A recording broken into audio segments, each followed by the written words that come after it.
우리 성도님들이 많이 또 기도해 주시고 또 관심을 가져주시고 염려해 주신 덕분에 제가 지난 수요일 날 입원해서 목요일 날 이제 시술을 했고, 그리고 어제 토요일 날 저녁에 이제 7시쯤에 퇴원을 해서 집에 왔습니다.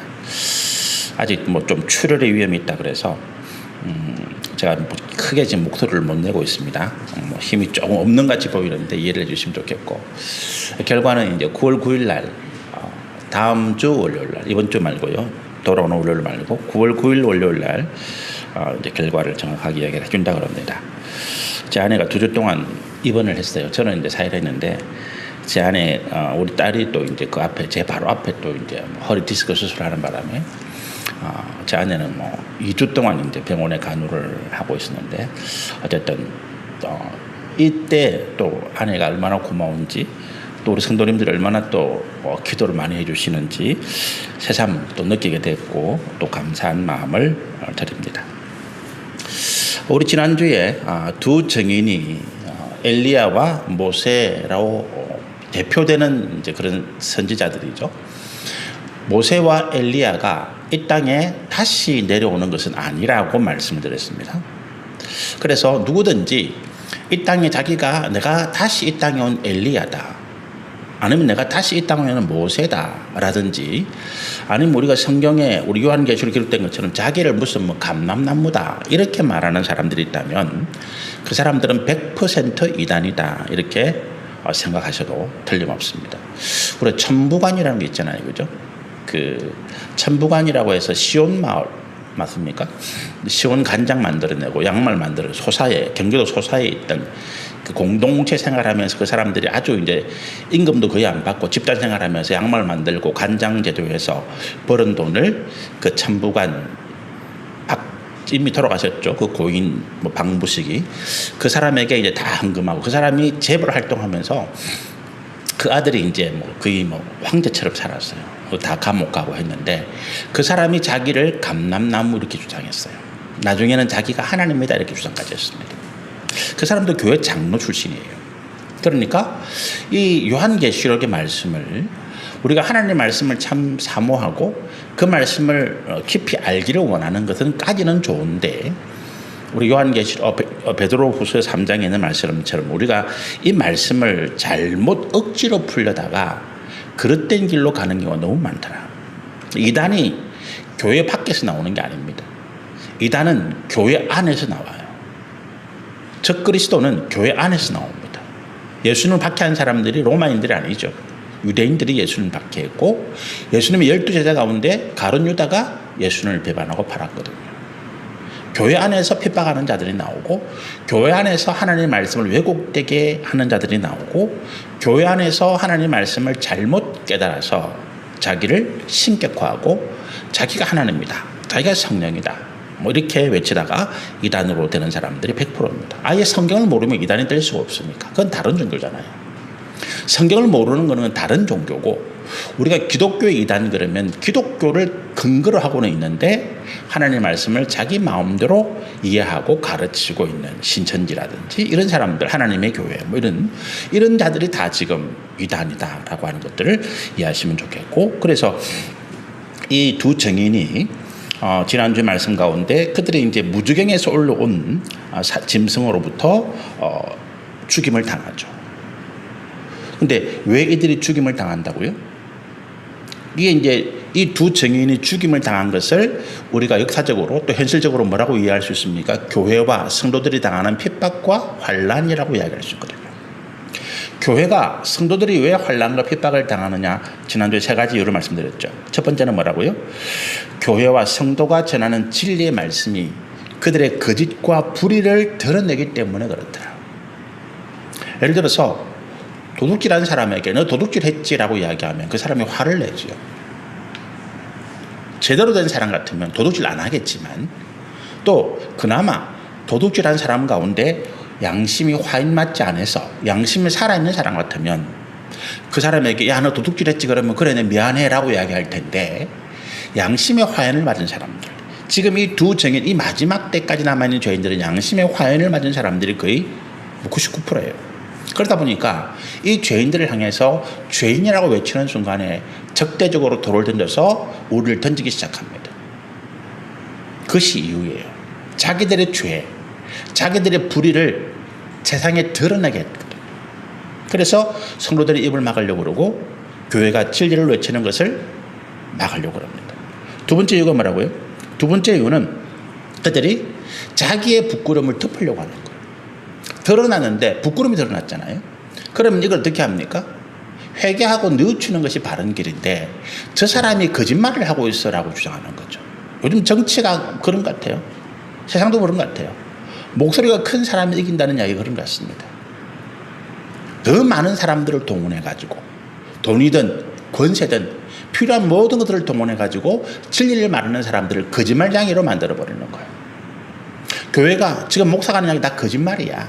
하나님이 어디 있어? 그런 게 어디 있어? 뭐 이런 식으로 이야기하면서 자기들의 죄악을 덮어버리려고 할 때 교회와 성도들은 진리를 말하는 하나님의 종들이 핍박과 환난을 당한다라고 하는 것입니다. 세 번째 이유가 참 부끄러운 이유인데 교회가 또 목회자들이 성도들이 세상에 악한 죄를 지었을 때 그 악한 죄가 드러나면 반드시 또 세상으로부터 조롱과 비난을 받게 되겠죠. 그래서 이 세 가지 이유 때문에 우리가 세상으로부터 환난과 핍박을 당하게 되는데 우리 이 두 증인이 죽임을 당했다. 세상으로부터 또 무지개음으로 올라붙은 짐승 사단의 세력을 말합니다. 그죠? 사단의 어떤 대리자, 사단의 어떤 선지자, 사단의 권세를 가진 자가 이제 그 사단의 권세를 이용해서 교회를 대적하고 성도들을 핍박하고 또 그와 같이 이제 환란을 일으키는데 그런 상황에서 이 두 증인이 당한 이제 이유는 앞서 말씀드린 것 같은 두 가지 진리의 말씀을 전하기 때문에 그들의 죄악이 드러나고 그들의 부끄러움을 감추기 위해서 이 증인들의 입을 막으려고 한다라고 하는 거죠. 자, 그런데 그렇게 해서 이제 세상에 증인이 죽었는데 그걸로 끝났느냐? 끝이 아니었다는 거예요. 우리 오늘 본문의 말씀인 11절을 보십시다. 11절 보면 이런 말씀이 있죠. 3일 반 후에 하나님께로부터 생기가 그들 속에 들어가매 그들이 발로 일어서니 구경하는 자들이 크게 두려워하더라. 이 3일 반이 예수님께서 십자가에 돌아가셔서 또 죽음 가운데 있다가 살아나신 3일 그걸 가족 인용했다. 그와 같은 기간 이게 아니라고 그랬습니다. 그죠? 죽었다가 부활하는 기간이 아니라 이 3일 반은 일주일의 절반이잖아요. 우리 7이라는 숫자가 하나님의 완전수이기도 하면서 또 하나는 뭡니까? 하나님께서 어떤 특정한 기간에 대한 어떤 텀 7년, 70년 그 다음에 7일 이런 식으로 그렇게 해서 이 7이라는 숫자가 어떤 기간을 이야기할 때 우리가 처음부터 이 요한계시록 11장이 이 7년 하나님께서 예수님의 십자가 이후로 이제 예수님이 재림하실 때까지 이걸 다 한 텀입니다. 그죠? 이게 말세잖아요. 이게 성령에서는 7년이라 이야기하고 이 기간을 예를 들어서 7일 이렇게 이야기할 수도 있어요. 근데 그 절반까지 뭐가 있다고요? 고난과 환난과 핍박이 교회 가운데 있다라는 거예요. 아직도 교회가 이 땅에 존재하고 있고 아직도 진리를 외치는 하나님의 백성들이 이 땅 가운데 존재하고 있기 때문에 저는 개인적으로 또 제가 믿기로는 아직 이 땅에 이 7년 이 하나님께서 예정하신 계획하신 이 말세 기간 예수님께서 부활하시고 재림하시는 이 순간부터 예수님 다시 재림하셔서 이 땅을 심판하시는 이 기간을 말세라고 이야기하는데 마지막 구원의 때잖아요. 이 마지막 구원의 때가 절반이 지나지 않았다. 아직도 교회와 믿음의 성도들은 환난과 핍박 가운데 지나는 시간이다라고 말씀드릴 수 있고 그런데 그 기간이 지났을 때 이 3일 반이 지나면 죽었던 환난과 핍박 가운데 고난받았던 성도들이 다시 살아나고 그 영혼이 그 삶이 소망이 부활되어서 어떻게 된다고요? 그들이 다시 하나님으로 하늘나라로 승천해 가더라. 이 땅에 다시는 고난과 핍박이 없더라라고 하는 것을 말합니다. 그때가 되면 교회는 이 땅에 존재하지 않는다라고 말씀드렸습니다. 이 땅에 어느 순간에 교회가 존재하지 않는 순간이 옵니다. 이 땅에 더 이상 진리의 말씀이 이 땅에 더 이상 생명의 말씀이 선포되고 증거되고 성경이 가르쳐지는 그런 일이 없을 때가 옵니다. 그때를 이제 11절에 이야기해요. 그런데 11절에 재미있는 표현이 있어요. 구경하는 사람들이 크게 두려워하더라.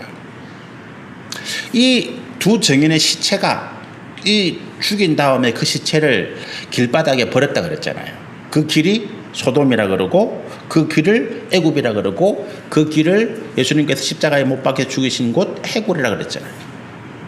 고통이 있고 고난이 있고 우상과 쾌락과 이 땅의 모든 악한 정욕과 탐욕의 세력이 가득한 그곳에서 사람들이 교회와 성도의 핍박을 자랑 삼아 이야기하면서 그것을 가지고 우리를 조롱하고 우리의 환난과 고난을 바라보면서 즐거워하고 박수를 치는 이런 모습들이거든요. 그런데 그렇게 했는데 보니까 교회가 망하지 않았다는 거예요. 성도들이 죽지 않았다는 것입니다. 어떻게 되겠습니까? 그들이 두려워했다. 왜 두려워할까요? 이제 이들이 살아나서 우리를 공격하고 복수할까 봐. 여러분, 사람들이 세상에 어떤 세계 3차 대전이 일어난다면 그거는 종교에 의한 전쟁이다. 기독교와 이슬람 세력의 전쟁이다. 이렇게 이야기하는 사람들이 굉장히 많아요. 음모론자들이라고 하는 것인데, 그런데 기독교 세력을 뭐라 그러면 서방 국가들, 미국을 비롯해서 유럽 이런 나라들, 선진국들이 이제 기독교 세력입니다. 이슬람 그러면 뭡니까? 중동, 아프리카, 그 다음에 동남아시아 쪽. 여기가 이제 이슬람권이에요. 중국도 이슬람 세력이, 이슬람을 믿는 사람들이 1억 명이 훨씬 넘습니다. 이슬람 회교를 믿는 사람들은 자치구까지 있어요. 회교 자치구. 근데 이 동남아시아, 서남아시아, 중앙아시아 쪽, 무슨 키르기스탄, 무슨 뭐 아프가니스탄 탄자 붙은 나라들은 다 이제 이슬람 국가라고 보시면 돼요. 그 나라들이 소련을 경계해가지고 그 밑으로 쫙 이렇게 중앙아시아 쪽으로 딱 이렇게 있잖아요. 그러니까 전 세계 지도로 보면 유럽이 있고 그 밑에 옆으로 중앙아시아가 있고 밑으로 아프리카가 있고 그 다음에 넘어오면 인도가 있고 밑에 동남아시아 쭉 올라가면서 그게 다 이슬람 국가예요. 그 반대쪽에는 거의 다 기독교 국가라고 보시면 됩니다. 일부 중립적인 지역이 좀 있긴 있겠지만. 그래서 이게 딱 이상하게 지리적으로 딱 이렇게 절반이 딱 쪼개져 있어요. 이렇게 사선으로 비슷하면 이렇게 쪼개져 있다고요. 근데 제3차 세계대전이 일어나면 기독교와 이슬람 국가의 전쟁이라고 이야기하는 사람들이 많습니다. 지금도 보면 중동 전쟁이 계속 일어나고 있는데 그 중동 전쟁의 대표적인 국가가 누굽니까? 이스라엘이잖아요. 이스라엘이고 또 한쪽은 누구예요? 이슬람 국가의 좌우지간. 중동 전쟁에서 이스라엘과 이 이슬람 세력들이 중동 6차 전쟁까지 있었죠. 지금은 뭐 전면전이 아니기 때문에 몇 차 전쟁 이렇게 표현하지 않습니다. 그런데 어쨌든 간에 이 이스라엘과 그 다음에 중동 지역 가나안, 이집트 뭐 이쪽에 있는 사우디아라비아 뭐 이라크 뭐 이란 할 거 없이 이런 세력들을 중심으로 뭉친 나라들이 지금 이스라엘과 대적하고 있거든요. 그런데 이스라엘이 기독교 국가냐? 아닌 거예요. 우리는 착각하고 있어요. 우리는 뭘 착각하고 있는가 하면 이스라엘이 우리가 구약 성경을 너무 잘 알고 있다 보니까 솔직하게 이야기하면 우리는 우리나라 역사보다 우리 기독교인들은 구약을 더 많이 알고 있습니다. 이 구약이 국가적으로 민족적으로는 누구의 역사입니까? 이스라엘 민족의 역사예요. 신앙적으로는 우리의 역사지만 국가적으로, 민족적으로, 인종적으로 보면 그건 이스라엘 민족이라는 그 민족, 이스라엘 나라라고 하는 그 나라의 2000년 전, 3000년 전에 이 땅에 있던 그 나라의 역사입니다. 3000년 전은 당군 시대잖아요. 지금 3000년 전은 당군 시대예요. 우리 당군 시대 역사 압니까? 모릅니다. 그런데 우리는 우리나라 역사에 대해서는 솔직히 잘 몰라요. 고구려 이전에 무슨 고조선 이런 거 잘 모르는데 우리는 성경에 대해서 구약 성경이 가르치고 있는 이스라엘 역사에 대해서는 너무 잘 알고 있습니다. 이게 너무 우리 친숙한 거라. 유대인이 우리의 굉장히 가까운 동족 같아요. 그런 느낌입니다. 그리고 유대인과 우리를 굉장히 동일시합니다. 그러다 보니까 이스라엘과 중동의 전쟁을 우리가 어떻게 생각하는가 하면 기독교와 이슬람의 전쟁으로 자꾸 착각하고 있어요. 이스라엘은 기독교가 아닙니다. 이스라엘은 기독교가 아니에요. 유대교가 기독교입니까? 천만의 말씀입니다. 유대교를 믿는 사람들이 예수님을 십자가에 못 박고 예수님이 하나님의 아들이시라는 걸 부인했습니다. 근데 기독교는, 그리스도인들은 뭡니까? 예수 그리스도가 하나님의 아들인 것을 믿으면서 십자가의 예수를 우리의 구주로 믿고 십자가를 예수를 믿어야 우리도 구원받는다고 믿는 사람들이에요. 유대교와 기독교는 완전히 다른 종교입니다. 구약 시대, 구약의 성경을 공유하고 있다라고 해서 같은 종교가 아니란 말이죠. 예수님 당시를 중심 완전히 갈라졌습니다. 교회로 치면 아까 제가 이단 말씀드렸잖아요. 이단이 어디서부터 나왔다고요? 이단이 성경에서 나왔다 그랬잖아요. 이 유대교가 이스라엘이 거대한 이단입니다. 거대한 이단입니다. 그렇잖아요. 그들은 예수님을 부인합니다. 그런데 어떻게 기독교 국가라고 이야기할 수 있습니까? 그게 우리의 철저한 착각이에요. 그래서 어떤 목사님들, 유명한 목사님들 가운데는 무슨 유대민족들이 하나님의 지혜를 받아서 축복을 받고 천만의 말씀. 어떤 그런 엉터리 이야기를 합니까? 유대인들의 성경당으로 많이 있는 탈무드, 그걸 가르치고 있어요. 탈무드를 왜 가르칩니까? 탈무드를. 성경을 가르쳐야지. 여러분, 탈무드를 읽어서 결국 어디로 빠진다고요? 유대교로 빠진다고요. 지금도 우리 부모님들이 아이들에게, 우리 한국의 아이들에게 그 포경수술이죠. 일종의 할례지 않습니까? 그걸 하는 부모들이 전 세계에서 유대인 다음으로 많아요. 근데 유대인들은 종교의식으로 하는 거고, 우리나라 사람들은 아무 의식도 없으면서 그걸 해요. 그냥 건강에 좋다? 아니, 우리는 그걸 그냥 성경에서 할례라고 하는 그게 생각이 맞게 있으니까 해야 된다는 그런 생각이 있는지 몰라요. 근데 우리가 사도행전부터 시작해서 예수님의 제자들, 특히 사도 바울이 그 줄기차게 싸웠던 적 그리스도라고 이야기했던, 교회를 무너뜨리고 사도 바울을 핍박하고 그리고 믿음의 성도들을 무너뜨리려고 했던 그 세력들, 예루살렘으로부터 온 교사들, 거짓 교사들, 그들이 누구라고요? 유대교에서 개종한 그리스도인들. 이 유대인들이 지금도 자기들 조상의 전통을 못 버리고 있습니다. 그러니까 지금 이스라엘은 기독교가 아니고 지금 그들이 믿는 유대교는 기독교가 아닙니다. 그런데 무슨 기독교와 이슬람의 전쟁이라고 이야기합니까? 미국이 이스라엘 돕고 있다? 전 세계적으로 지금 이스라엘 돕고 있는 나라는 미국이 유일합니다. 그런데 미국은 왜 이스라엘 돕고 있습니까? 무기 팔아먹으려고. 또 하나는 중동 지역에서 이스라엘을 통해서 중동 지역의 어떤 영향력, 이스라엘이 지금 어쨌든 중동 지역에서 패권을 가지고 있잖아요. 군사를 가지고. 그래서 이슬람이 미국을 싫어하니까 미국은 중동이라고 하는 그 석유가 무진장 많이 나는 그 지역에서 자기들의 패권, 자기들의 이익을 잃지 않고 싶을 뿐이지, 만약에 중동이 석유가 없다, 그럼 아프리카처럼 거기 황무지만 있고 아무 쓸모가 없다, 미국이 무슨 아프리카에 지금 내전이 나고 아프리카에 기근이 생기고 그게 신경 씁니까? 아무 신경 안 써요. 중동에 전쟁이 석유가 없다면 미국이 이스라엘 신경 안 쓸 거예요.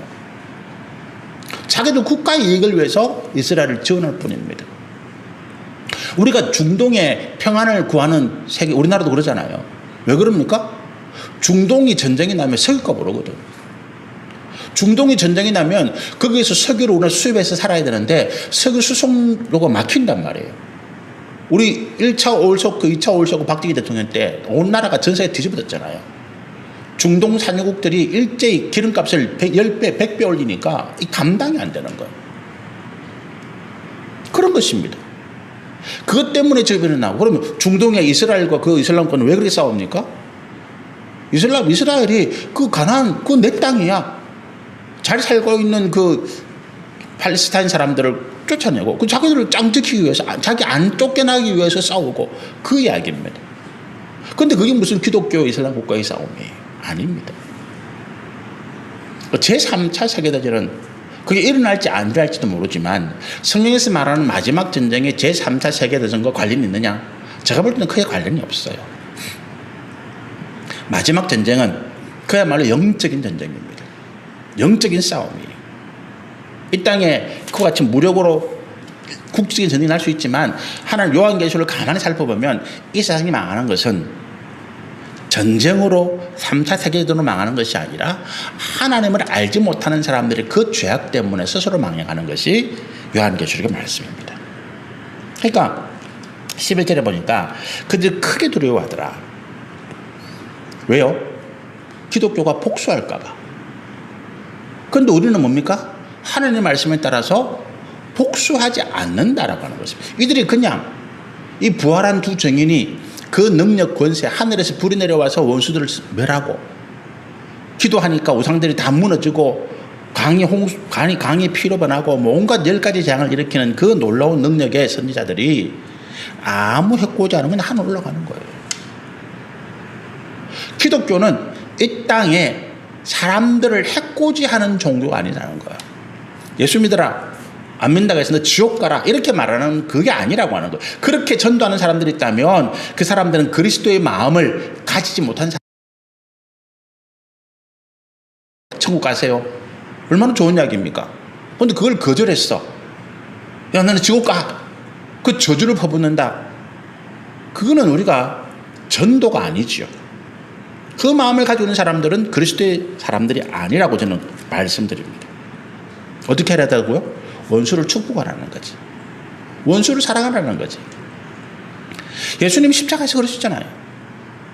예수님 십자가에서 자기를 조롱하는 자들, 강도들, 자기와 함께 죽어가는 그 강도들까지도 예수님을 향해서 네가 하나님 아들이라며 그러면 너도 살고 우리도 살려줘봐 내가 믿을게 이렇게 조롱할 때 하나님 저들이 자기의 죄를 알지 못합니다. 그들을 용서해 주십시오라고 기도하신 분이 예수님이시거든요. 뭐라고 말씀하신다고요? 내 원수를 축복하라 그런다고요. 사랑하라를 넘어가서 축복하라. 내 원수를 축복하라. 용서하는 것만도 내가 마음이 찢어지는데 지가 나한테 악한 행위를 한 것을 내가 잊어버리고 내가 갚아주지 않는 것만 해도 내가 진짜 온 힘을 다하고 있는데 축복해줘라. 이게 하나님의 말씀, 예수님의 말씀이에요. 그것이 어떻게 된다고요? 그가 받을 만하면 그가 그 축복을 받을 것이고 그가 받을 만하지 못하면 그 축복이 다시 내게로 돌아올 것이다. 우리가 이것이 원수 갚는 방법입니다. 하나님께 맡기는 거예요. 이 두 증인이 그냥 그들을 축복하면서 이 불쌍한 영혼들을 하나님 구원해 주십시오라고 이야기하면서 하늘 올라가신 거예요. 그러나 그들은 두려워하더라라고 하는 것입니다. 우리가 그리스도의 심장, 그리스도의 사랑, 이 세상을 향해서 축복할 때 그것을 마땅히 받을 만한 사람들은 감사하고 아멘하고 찬양할 것이고 그것을 받기에 부족한 사람들은 오히려 우리의 사랑, 우리의 섬김, 우리의 축복을 두려워할 것입니다. 11절에 보니까 12절이죠. 하늘로부터 큰 음성이 있어 하늘로부터 큰 음성이 있어 이리로 올라오라 함을 그들이 듣고 구름을 타고 올라가니 그들의 원수들도 구경하더라. 이렇게 이야기가 진행되어집니다. 자, 그러면 우리가 이제 11절 12절의 말씀을 읽어보면 여기에 한 가지 좀 의문점이 생겨요. 그들이 거짓으로 그들이 죽였던 핍박했던 환난과 고난 가운데 몰아갔던 성도들이 교회가 다시 일어나고 이게 무슨 말이에요? 교회가 그동안 우리가 이야기했던 하나님의 말씀이 진리라고 하는 것이 증거되잖아요. 그죠? 하나님이 살아계시다는 게 증거됐잖아요. 그러면 사람들의 반응이 어떻게 될까요? 사람들의 반응이 어떻게 될까요? 우리가 말하는 것이 진리다. 우리가 성경을 보면 모세가 10가지 재앙을 일으키니까 그 완악했던 바로가 꺾어지잖아요. 하나님 앞에 모세 앞에 매달려서 제발 너희가 섬기는 하나님께 기도해서 우리가 멸망하지 않도록 좀 기도해달라. 베드로가 오순절날 성령 역사를 받아서 그 완악한 유대인들에게 예수의 부활을 증거하니까 그 성전 민문에서 날 때부터 안전병이 된 거린을 일으켰잖아요. 그걸 본 사람들이 깜짝 놀래가지고 예수의 이름으로 말하는 이 베드로의 설교를 듣고 우리가 어쩌면 좋겠느냐. 너희가 말하는 예수가 진짜 하나님 같으면 그럼 우리가 어떻게 하면 될까? 그때 베드로가 뭐라고 말합니까? 너희가 예수의 이름으로 세례를 받고 세례를 받아라 회개하고. 이게 이제 정상적인 반응인데 그런데 12절에 보니까 마지막에 이제 이 두 증인이 하늘로 승천해 가고 있는데 이 사람들이 이 원수들이 그들의 원수라고 표현되어 있죠. 그들의 원수들이 구경만 하고 있는 거예요. 우리를 살려주세요라고 해야 되는데 구경만 하고 있더라는 거죠. 이게 저는 이 말씀을 읽으면서 이게 어떤 상황일까라고 생각해 묵상해 보니까 심리학에서 이런 이야기를 인지부조화라고 하는, 인지부조화. 인지가 뭡니까? 우리 눈으로 보고 귀로 듣고 우리 몸으로 마음으로 느끼는 것이 이게 조화가 안 된다는 거죠. 내가 지금 눈으로 보고 귀로 듣고 있는 것이 내가 지금 정상적으로 이해하고 받아들이고 그게 반응이 안 된다라고 하는 거예요. 뭐 때문에? 너무 놀랍고 너무 충격스럽기 때문에. 인지부조화한 거죠. 자기들의 믿음, 자기들의 확신, 이 세상의 사람들이 지금 뭘 확신하고 있습니까? 하나님이 없다라고 하는 거예요. 교회가 말하는 하나님의 종들이 이야기하는, 믿음의 성도들이 이야기하는 진리, 성경의 말씀 다 거짓말이라고 하는 거죠. 세상은 돈 있는 사람이 최고야. 세상의 성공은 권세와 돈과 명예야.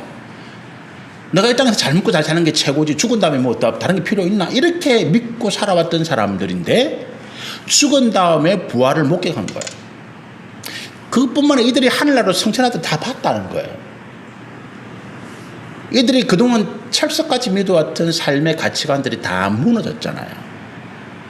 근데 바뀌어야 되는데 이걸 받아들이지 못하고 있다는 거죠. 자기 눈으로 봤어요. 분명히 일어난 사건인데 자기의 그 거짓된 믿음, 지금까지 자기가 세상의 돈과 명예와 권세를 유지하고 살아왔던 그 생각들을 버리지 못하고 하는 거예요. 정신이 멍한 상태에서 이게 꿈인지 생신지 모르면서 그냥 구경만 하고 있는 거예요. 이게 이 사람들입니다. 인지 부조한 거죠. 여러분, 우리가 하나님 말씀을 들었을 때 그 말씀이 내게 믿음으로 다가오는 것 자체가 은혜예요. 제가 말씀을 전할 때마다 항상 기도하는 게 성령의 지혜와 계시의 정신입니다. 하나님께서 이 말씀을 우리가 깨닫고 이해할 수 있도록 은혜를 주시지 않으시면 아무 의미가 없어요. 성령의 은사 9가지, 그 중에 첫 번째, 두 번째가 뭐라고요? 지혜의 말씀과 지식의 말씀입니다. 성령이 우리에게 지혜의 말씀과 지식의 말씀을 깨달을 수 있는 은혜를 주셔야 이 말씀을 통해서 성령의 세 번째 은사인 믿음이 생기는 거예요. 믿음은 말씀을 들으면서 생기는 거예요. 단순히 들립니까? 단순히 듣는 것으로 생기는 거예요? 아닙니다. 이 말씀을 내가 듣고 깨달아지고 이해되어지고 이것이 하나님의 말씀이구나라고 하고 내가 믿어지는, 이게 들린다라고 하는 거예요. 근데 이들은 이제 그런 은혜마저도 없어졌다. 그러니까 뭡니까? 이 두 증인이 부활하고 성천하는 그 순간부터 3일 반 그랬잖아요. 이제 이 땅에 더 이상 하나님의 은혜는 없는 것입니다. 하나님의 은혜가 없으면 됩니까? 그 다음부터는 무자비한 하나님의 심판만 남아있는 그런 상황이 되는 거죠. 13절에 보니까 바로 심판이 일어나죠. 그때에 큰 지진이 나서 성 10분의 1이 무너지고 지진에 죽은 사람이 7천이라. 7천 하나님께서 심판하시는 숫자입니다. 그죠? 그리고 그 남은 자들이 두려워하여 영광을 하나님께 올리더라. 이것도 재밌는 표현이에요. 그들이 지금 하나님 그 역사를 모르는데, 이해를 못했는데 무슨 또 하나님께 영광을 돌린다. 그렇잖아요. 이게 무슨 표현인가 하면 지금 뭐 재난이 났잖아요. 그런 사람들이 누구를 찾겠습니까? 아이고 하나님 하겠죠. 하나님을 안 믿는 사람들도 아이고 하나님 한다고요. 그 말이 무슨 말인가 하면 지금 이 재난, 이 환난, 이 고통을 피하기 위해서 그냥 무조건 살려주세요라고 매달리는 그 대상이 누구든지 간에, 그 대상이 하나님이든 부처님이든 알라든 뭐 내가 묻는 뭐 어떤 성황신이든 뭐든 아무 상관없이 누구든지 이 상황과 이 고난과 이 환난에서 나를 좀 구원해 주세요, 살려 주세요라고 하는 부르짖음 말하는 것입니다. 그들이 하나님을 찾는 것이 아니고 겉으로 보기에는 그 이제 이 상황이 하늘부터 왔잖아요. 이 상황이 두 증인이 부활하고 난 다음에 하늘로부터 이 재앙이 임했으니까 겉으로 부르기에는 하나님을 부르는데 그들이 하나님을 모르기 때문에 하나님을 섬기는 것이 아니라 그냥 살려달라고만 외치는 그들의 우상을 섬기는 것과 똑같은 행위를 그렇게 표현하고 있는 것입니다. 믿음이 아닌 거죠. 그죠? 이때 이미 이 시기부터 이제 믿음이라는 게 없어졌습니다. 그리고 이제 14절에 보니까 둘째 화는 지나갔으니 보라 셋째 화가 속히 이르도다.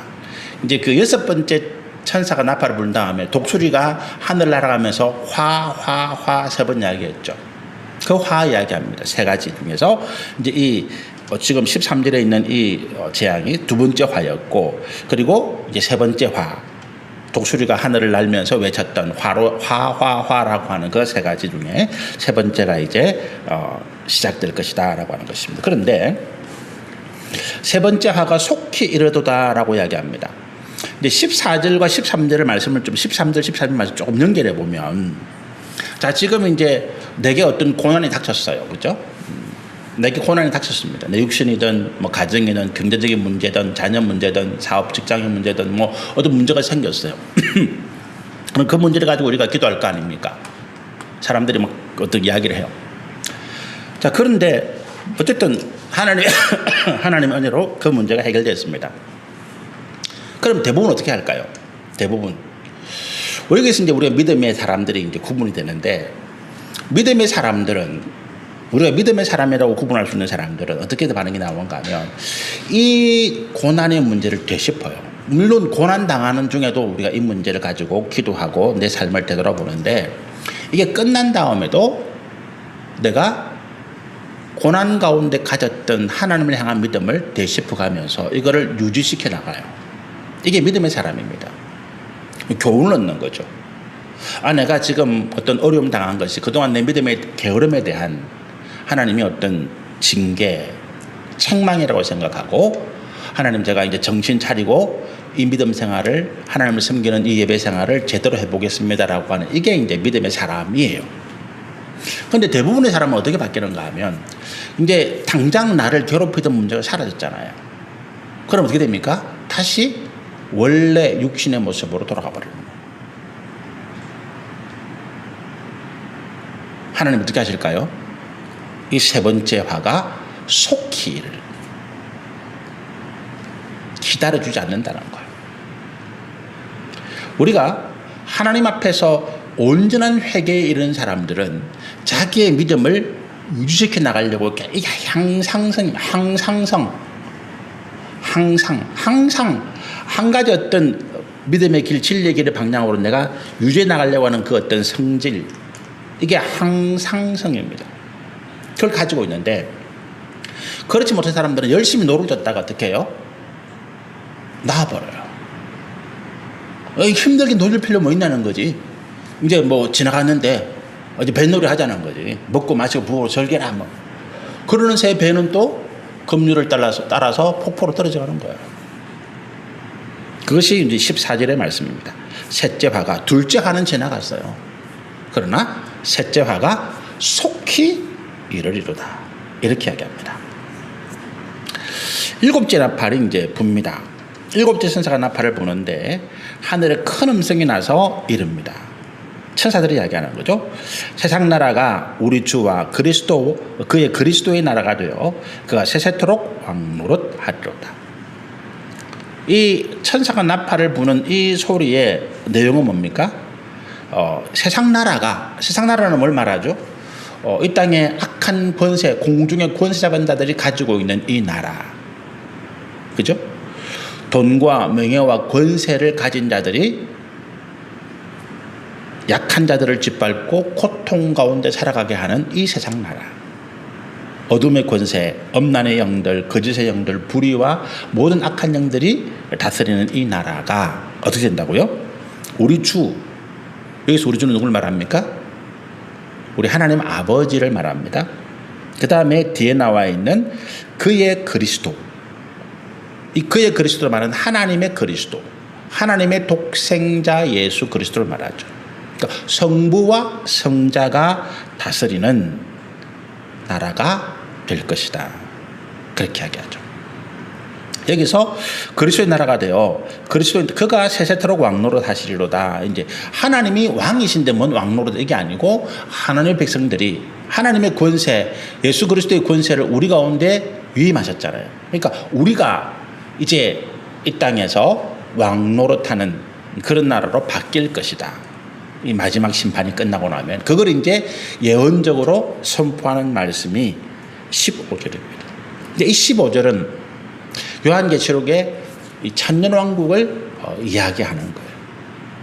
마지막 심판이 끝난 다음 예수님이 오셔서 마지막 죄인들을 심판하신 다음에 1000년 동안 우리가 왕노릇 할 수 있도록 이제 이 땅을 천년 하나님의 나라로 바꿔 놓으시죠. 그래서 우리가 저는 성경을 이 말씀대로 믿는데 이제 우리가 이제 영원한 하나님 나라라고 하는 것, 이제 우리의 죽음 다음에 어떤 문제가 어떻게 될 것이냐 시간이 되었으니까 다음 주에 얘기하죠. 다음 주에 제가 이 부분을 조금 더 말씀을 나누기로 15절부터 19절까지 말씀을 좀 더 나누기로 하시고 성경의 어떤 우리의 마지막이 어떻게 될 것이냐라고 하는 것들은 이제 요한계시록에 분명히 기록되어 있는데 그걸 뭐 목사님들마다 학자마다 다 다르게 이야기해요. 근데 저는 이제 제가 어쨌든 뭐 성령의 은혜를 받아서 또 이제 제가 말씀을 공부하고 제가 믿고 있는 그 부분들을 여러분들에게 좀 나누고 이 11장의 말씀을 좀 마무리하려고 합니다. 같이 한번 기도하겠습니다. 할렐루야.